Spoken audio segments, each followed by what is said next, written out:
Scholarly versus popular sources. When you conduct research, you need to decide whether the sources you find are appropriate for your purpose.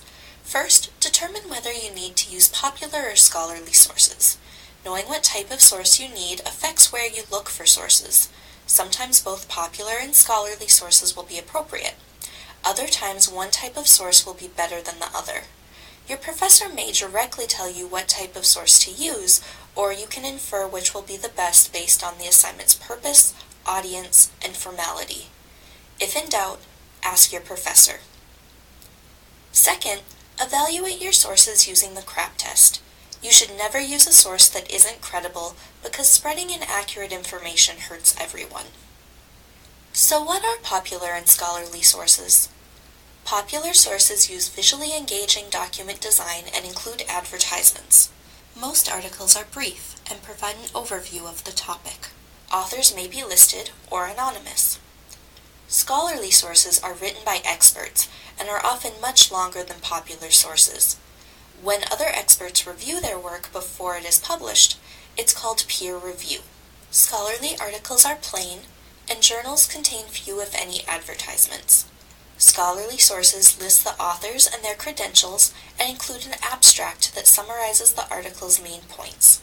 Scholarly sources also use subject-specific vocabulary and they cite sources.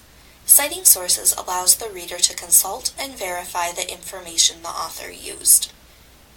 In addition to popular and scholarly sources, there are also reference sources and trade publications.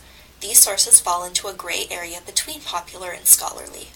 Trade publications look like popular sources, but they're written for specific professional audiences like nurses, teachers, or police officers. Articles can be written by experts or journalists and are often published quickly to share new trends in the field.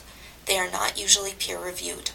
Reference sources include things like dictionaries and encyclopedias, and often look like scholarly sources.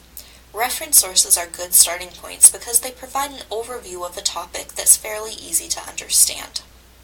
Today you will use library resources to find reference and scholarly sources online and print books in the main and reference collections.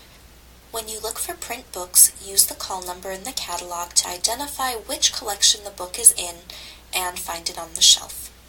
If you have questions about your research, ask your professor or a librarian. We're here to help.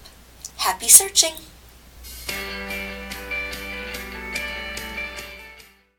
Created using Powtoon.